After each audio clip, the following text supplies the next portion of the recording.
Bismillahirrahmanirrahim. Assalamualaikum warahmatullahi wabarakatuh. Syukur Alhamdulillah pada hari ini kita bisa melanjutkan perkuliahan mata kuliah pendidikan karakter. Sebelum kita mulai perkuliahan, saya ingin bertanya dulu kepada adik-adik mahasiswa, gimana kabarnya semua? Mudah-mudahan adik-adik mahasiswa selalu dalam lindungan Allah, selalu diberikan kesehatan oleh Allah Subhanahu wa Ta'ala.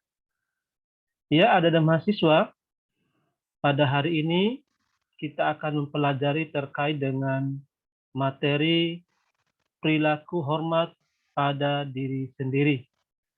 Jadi sebelum memulai materi ini, tadi saya sudah memberikan kuis sekaligus materi kepada adik-adik mahasiswa.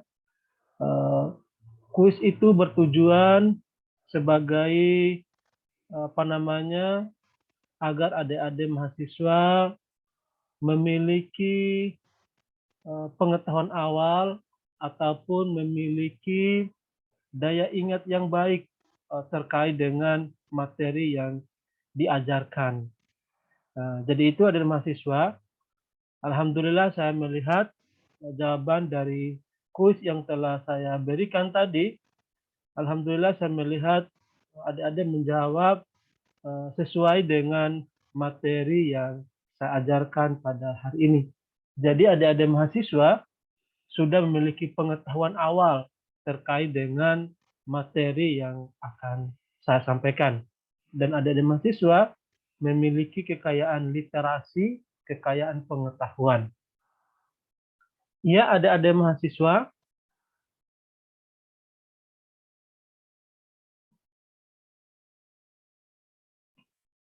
ya, pengertian sikap hormat. Adik-adik mahasiswa, jadi rasa hormat ini sama dengan saling menghargai, adik-adik ya. Jadi kalau kita artikan secara keseluruhan, rasa hormat itu mempunyai arti yaitu suatu sikap saling menghormati, saling menghargai satu sama lain. Di mana yang muda menghormati yang tua, sedangkan yang tua itu mencintai yang muda.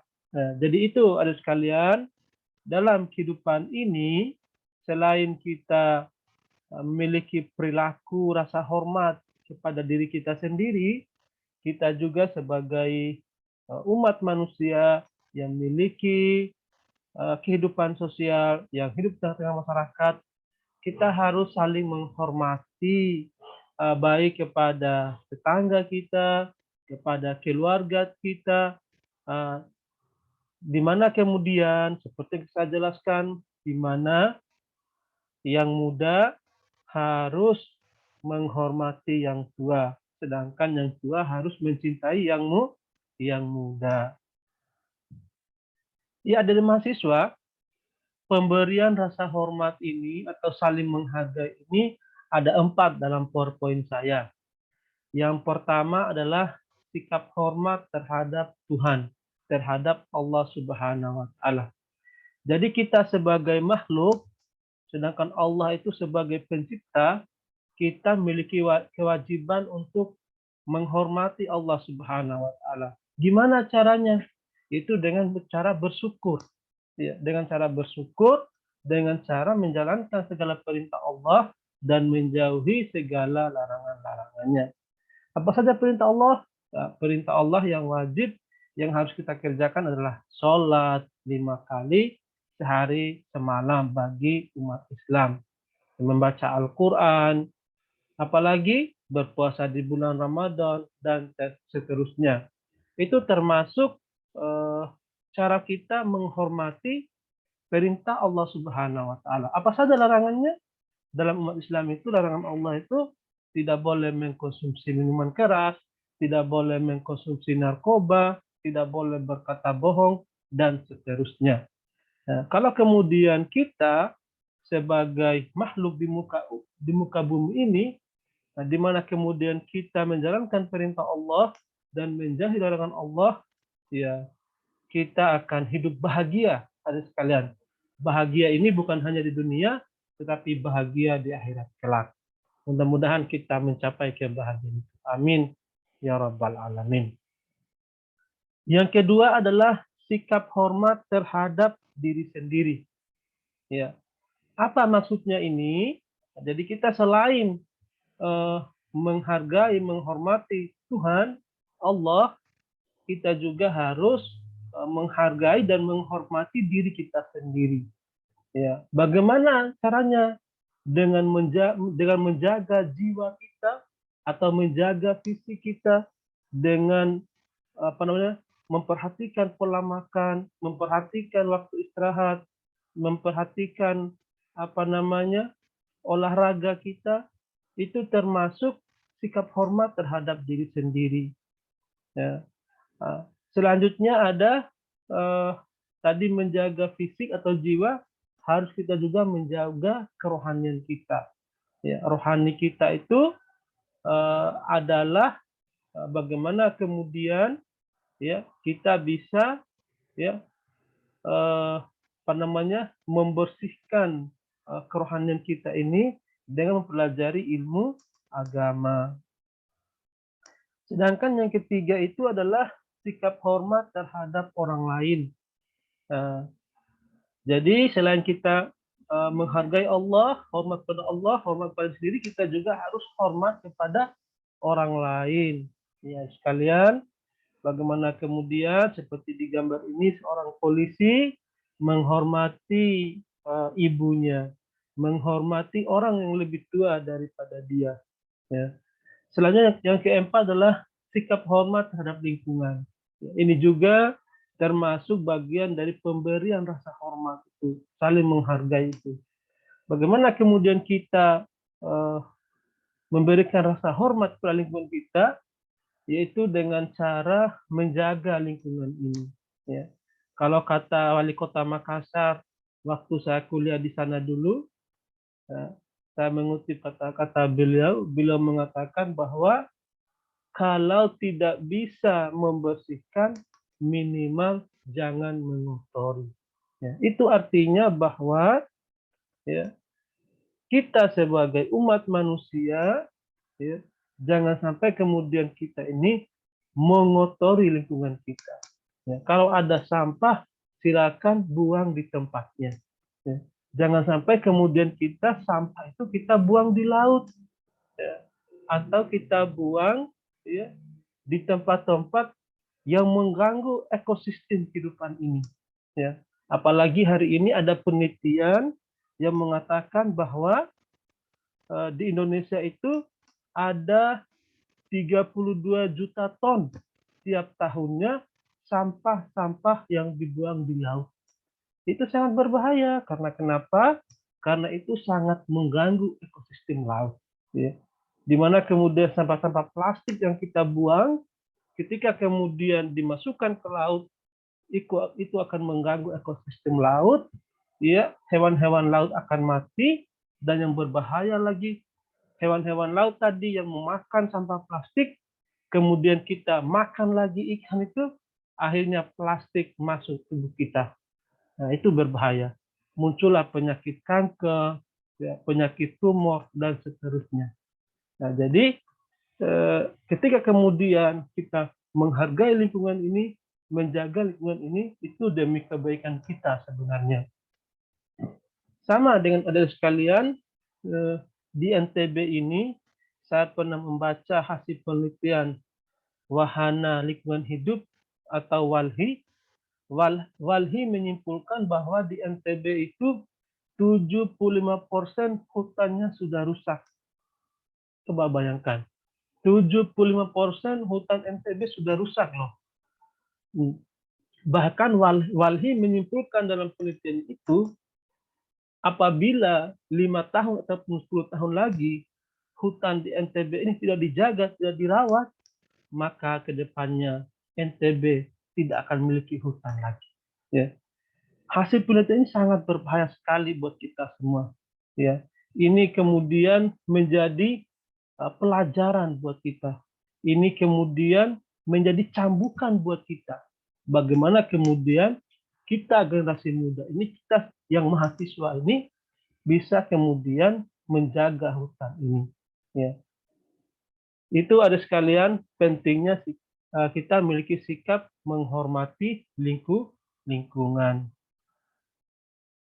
Selanjutnya adalah bentuk-bentuk penghormatan pada diri sendiri. Ya, bentuk-bentuk penghormatan pada diri sendiri di sini saya catat. Yang pertama adalah memelihara kesucian lahir atau fisik. Itu tadi yang saya ceritakan. Ya, bagaimana kemudian kita rajin berolahraga. Ya, olahraga itu menurut pakar kesehatan ada dua. Ada olahraga prestasi dan ada olahraga kesehatan. Ya, kalau olahraga prestasi itu mereka setiap hari dan itu membutuhkan kekuatan fisik. Nah, kalau kita-kita yang dosen, kita-kita yang guru, kita-kita yang mahasiswa ini olahraganya adalah olahraga untuk kesehatan. Ya, pakar kesehatan mengatakan 2 sampai 3 hari kita melakukan olahraga untuk kesehatan itu. Kalau saya sendiri 2 hari dalam 1 pekan. Itu sangat baik sekali. Ya, waktunya berapa? Waktunya itu 1 hari itu lebih kurang 30 menit. Ya. Kemudian hari yang lain lagi dalam 1 pekan itu 30 menit lagi. Ya, jadi kita ini harus menjaga kesucian lahir, kesucian fisik kita. Ya, bagaimana kemudian kita harus rajin olahraga. Jadi rajin olahraga itu selain untuk kesehatan fisik, rajin olahraga juga untuk kita bisa berpikir dengan baik. Jadi seseorang bisa berpikir dengan jernih, bisa terbuka pikirannya itu ketika dia sudah berolahraga. Jadi kita-kita ya sebagai mahasiswa, sebagai generasi muda, kita wajib berolahraga itu 2 kali dalam 1 pekan. Dan saya waktu mahasiswa dulu seperti itu. Saya menjaga kesehatan saya, menjaga fisik saya, bagaimanapun kesibukan saya, aktivitas kuliah, organisasi, dan seterusnya, namun saya tetap menyisihkan waktu saya untuk berolahraga. Selanjutnya setelah berolahraga, kita harus menjaga kebersihan badan. Ya, jadi dalam memelihara kesucian lahir atau fisik ini, selain berolahraga kita harus menjaga kebersihan badan. Misalnya saat mandi kita mandi pakai sabun, kepalanya atau rambutnya disampo, giginya disikat dan seterusnya. Jadi itu menjaga kebersihan badan. Selanjutnya adalah memakai pakaian yang bersih, sopan dan rapi. Iya, ingat kata-kata saya di sini memakai pakaian yang bersih, sopan dan rapi. Harus kita bawahi ada kata bersih, sopan dan rapi. Nah, jadi tolong pakaian-pakaian kita itu jangan sampai kemudian tidak bersih. Ya, jangan sampai pakaian-pakaian yang sudah 1 minggu tidak kita bersihkan. Ya, padahal batas menggunakan pakaian itu, apalagi pakaian dalam itu cuma 2 hari saja. Setelah itu harus dibersihkan lagi. Ya, selain bersih harus sopan. Jadi kita sebagai orang yang beragama, sebagai orang yang memiliki adat ketimuran, jadi pakaian kita miliki harus sesuai dengan adat dan budaya kita, yaitu sopan. Ya, jangan sampai kemudian yang perempuan itu menggunakan pakaian yang membuka auratnya. Nggak boleh seperti itu. Ya, jadi kita harus menggunakan pakaian yang sopan. Apalagi kita ini adalah calon guru.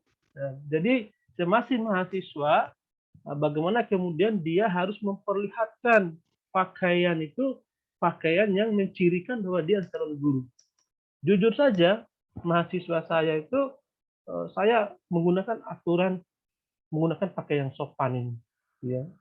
Jangan sampai datang kuliah dengan pakaian compang-camping. Ya, laki-laki itu pakai sandal, baru celananya itu robek-robek. Itu apa namanya? bukan calon guru itu, mereka calon yang lain, ya. Bukan calon guru. Makanya selain bersih harus sopan. Apalagi kita ini adalah calon guru dan harus rapi ya, harus rapi. Selanjutnya yang kedua adalah memelihara kesucian batin atau jiwa. Jadi dalam hidup ini rasa hormat terhadap diri sendiri, selain memelihara kesucian yang fisik, kita juga harus memelihara kesucian batin atau kesucian jiwa kita. Dalam bahasa agamanya itu adalah yang kita kenal dengan tazkiyatun nafs, ya, menjaga kesucian batin kita. Ya. Jadi itulah kebutuhan manusia, ya, menjaga kesucian batin. Bagaimana caranya? Ya, kita mendekatkan diri kepada Allah Subhanahu wa taala. Bisa dengan cara mempelajari ilmu agamanya, bisa dengan cara berzikir, bisa dengan cara sholat, puasa dan seterusnya. Itu cara kita sebagai orang-orang yang beragama menjaga kesucian batin kita. Jadi dalam hidup ini bentuk penghormatan pada diri itu bukan hanya menjaga kesucian fisik saja, tetapi kita juga harus menjaga kesucian batin atau jiwa kita, ya, sehingga kita bisa melaksanakan aktivitas ini dalam sehari-hari, sehingga aktivitas-aktivitas yang kita kerjakan tidak terganggu, ya. Akhirnya aktivitas yang kita kerjakan itu bisa terlaksana dengan baik ketika kemudian kita memelihara kesucian fisik dan memelihara kesucian batin. Nah, selanjutnya cara menjaga kesehatan jasmani dan rohani. Nah, yang pertama itu adalah istirahat atau tidur. Menurut pakar kesehatan, dalam satu hari kita itu harus tidur selama 8 jam, sekalian. Nah, sekali lagi selama 8 jam ya. Jangan sampai kemudian di malam hari kita terus begadang, ya. Apakah main Facebook, main WA, ataupun main internet, ya. Setelah masuk di kolom ini, masuk lagi, cari lagi ini, cari lagi itu di internet, akhirnya kita tersesat. Ya, tersesat, akhirnya lupa akan waktu istirahatnya. Sudah jam 2, jam 3, masih saja internet, masih saja Facebook, masih saja games, dan seterusnya. Akhirnya kita lupa istirahat. Yang sebenarnya, menurut pakar kesehatan, ahli kesehatan, kita manusia dalam satu hari itu harus tidur selama 8 jam. Ya, jangan sampai kemudian karena sibuk main HP, sibuk main games, kita kemudian lupa istirahat. Yang kedua adalah makanan. Jadi kita juga harus menjaga makanan yang kita makan. Harus menyesuaikan dengan keadaan kita. Nah, jadi tubuh kita ini butuh nutrisi. Kita saja mengedipkan mata itu butuh nutrisi ya sekalian. Jadi mengedipkan mata itu butuh nutrisi, butuh energi. Nah, apalagi aktivitas yang lain. Ya, kalau bisa makanan itu 4 sehat 5 sempurna.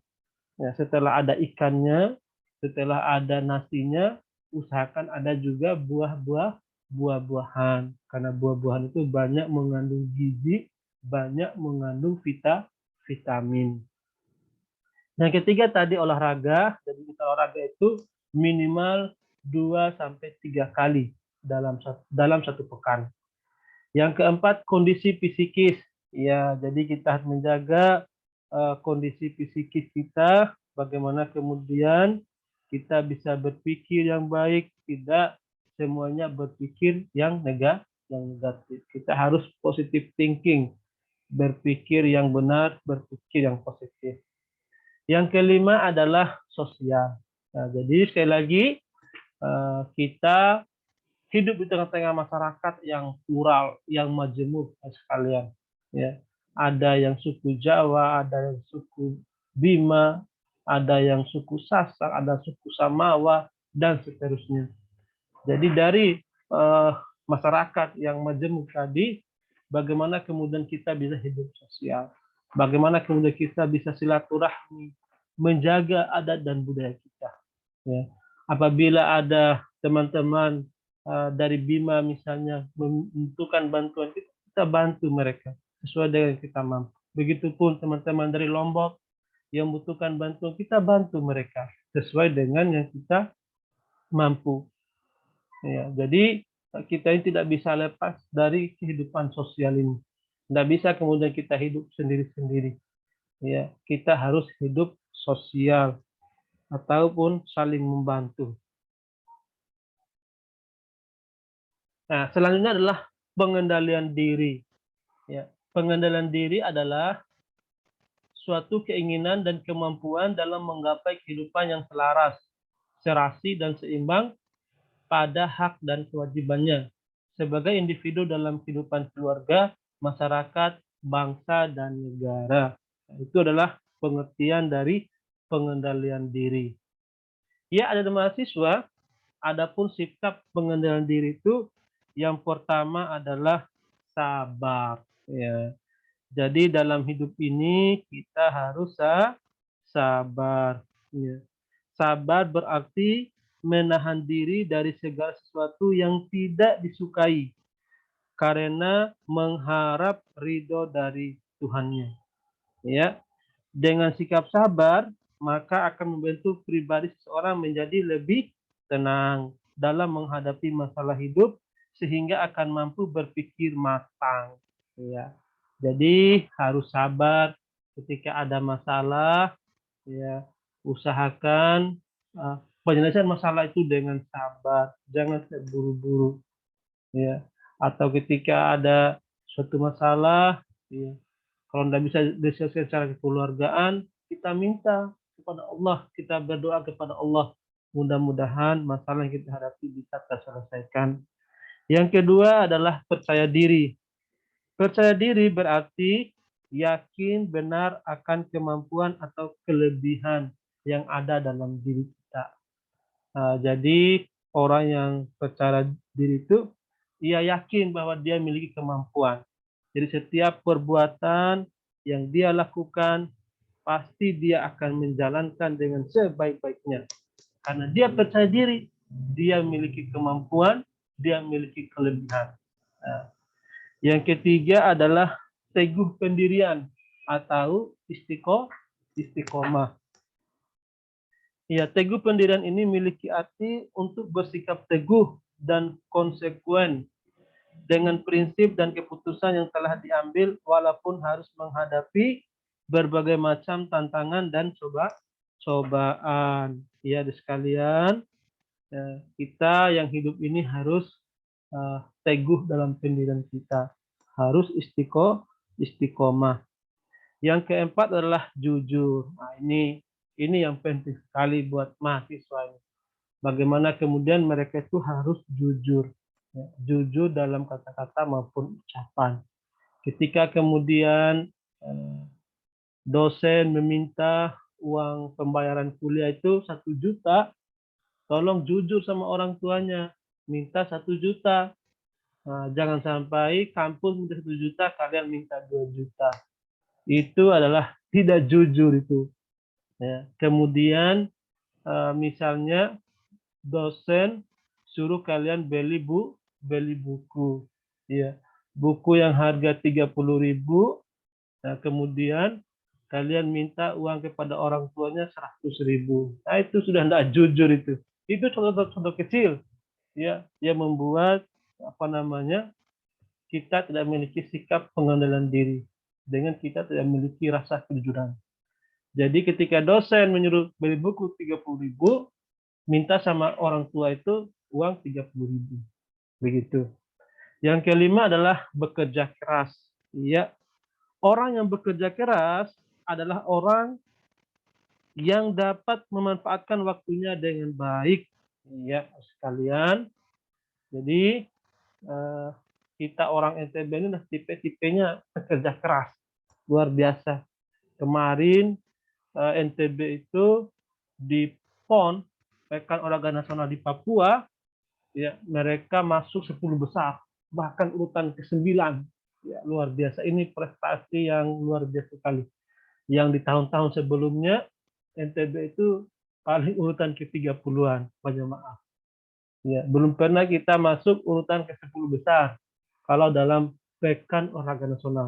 Namun kemarin karena kita orang NTB memiliki tipe sebagai pekerja keras, alhamdulillah ya banyak juara-juara ataupun prestasi-prestasi yang diberikan oleh anak-anak muda NTB untuk masyarakat NTB.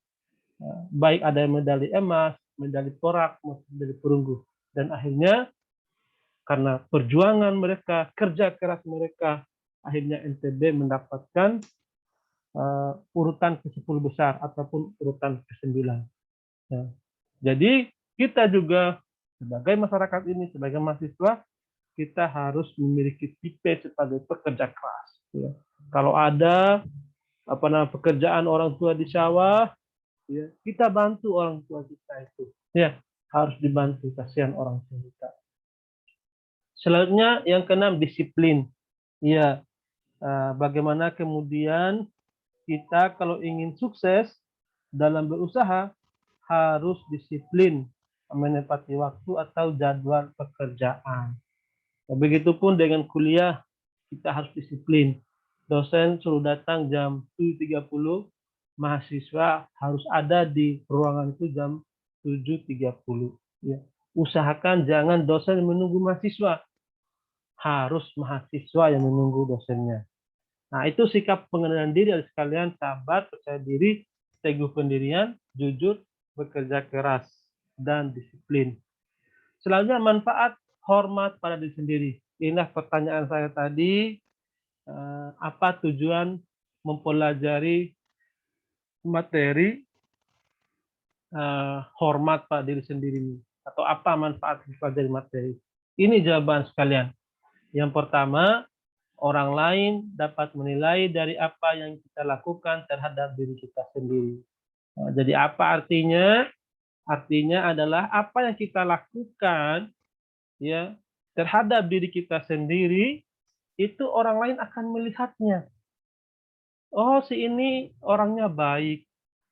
Dilihat dari mana? Dilihat mungkin dia itu pakaiannya sopan, pakaiannya rapi, selalu berkata jujur. Nah, selanjutnya orang akan melihat, oh anak ini apa namanya karena dia sering olahraga, anak ini sehat. Jadi orang akan melihat dari apa yang kita lakukan. Itu maksudnya di poin pertama ini. Makanya kita harus menghormati diri kita sendiri. Yang kedua, kita mampu mengetahui kelemahan maupun kelebihan terhadap diri kita. Ini ya. Nah, jadi dengan mempelajari hormat pada diri sendiri ini, kita bisa mengetahui, oh kelemahan saya di sini, kemampuan saya di sini. Yang ketiga, membangun image yang baik di masyarakat. Ya. Jadi image kita menjadi baik di mata orang lain karena kita menjaga diri kita. Misalnya kita menjaga kehormatan kita.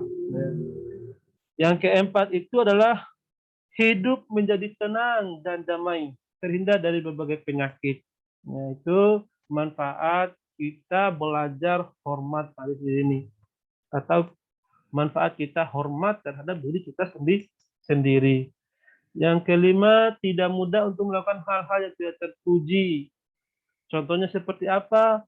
Mengkonsumsi minuman keras, narkoba, apalagi itu berjudi. Nah, judi toge sekarang terkenal di kalangan masyarakat kita. Jadi kalau kita hormat pada diri kita sendiri, menjaga diri kita sendiri, jadi kita akan menghindari perbuatan-perbuatan yang tidak terpuji. Yang keenam atau yang terakhir adalah dapat mengoptimalisasikan terhadap bakat dan minat dalam diri. Jadi dengan menghormati diri kita sendiri, ya kita bisa menerapkan ya bakat dan minat yang kita miliki. Misalnya yang hobi olahraga ya bisa dia kembangkan olahraganya. Yang hobi seni dia kembangkan seninya.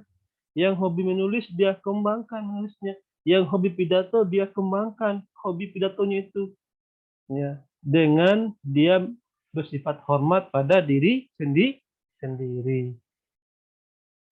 Ya, ada sekalian, itulah materi kita hari ini terkait dengan perilaku hormat pada diri sendiri. Itu yang bisa saya sampaikan.